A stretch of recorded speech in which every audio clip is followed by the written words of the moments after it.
कहानी रुला देने वाली कहानी। राजीव एक कॉलेज में पढ़ाई करता था। उसने एक कार के शोरूम में एक सुंदर स्पोर्ट्स कार देखी थी और वो लंबे समय से अपने लिए एक ऐसी ही कार लेना चाहता था। राजीव जानता था कि उसके माता पिता इसे खरीदने के लिए सक्षम है, इसीलिए उसने उन्हें बताया कि उसे ये कार अपने ग्रेजुएशन कंप्लीट होने पर गिफ्ट के रूप में दे।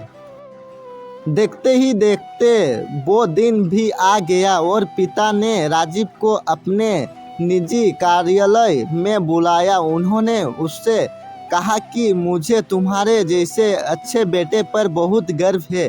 उन्होंने राजीव बताया कि वो उससे कितना प्यार करता है और उसे एक प्यारा रेफर से लिपटा हुआ उपहार दिया। राजीव उस छोटे से गिफ्ट के डब्बे को देख निराशा महसूस करने लगा, लेकिन वो जानने के लिए उत्सुक था कि ऐसा क्या था उस बक्स में।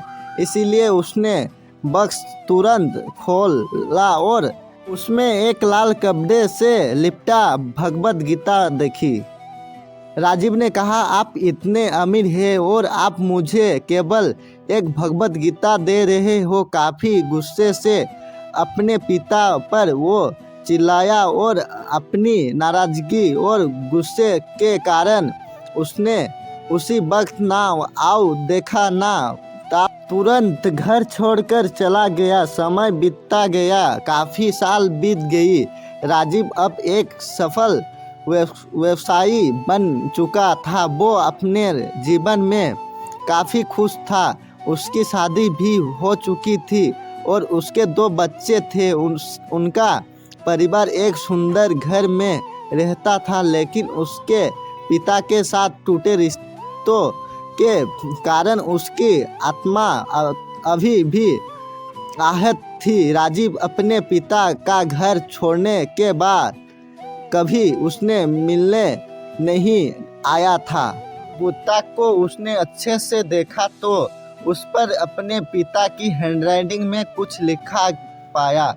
उस पर लिखा था, कुछ कवितानुमा सा लिखा था, बेटा मैं खुद को बेचकर भी तुम्हारा हर सपना पूरा करूंगा, बस तू सपने जरा बड़े देखना। बेटे, ये बोल रहा है तेरा बाप नहीं बल्कि जिंदगी का सबसे पहला दोस्त तेरा। राजीव ने ये कविता पढ़ी ही थी कि अचानक उस किताब से एक चाबी गिरी और वो एक कार की चाबी थी, जिसके ऊपर लगे टैग पर उसके ग्रेजुएट होने की तारीख के साथ ग्रेजुएशन और आई लव यू लिखा हुआ था। राजीव के सर के ऊपर से उसके पिता का साया तो पहले ही उठ चुका था और आज उसकी जिंदगी की सबसे बड़ी गलती के बारे में जानकर उसके पैर के नीचे से जमीन भी खिसक गई। इस दिन राजीव की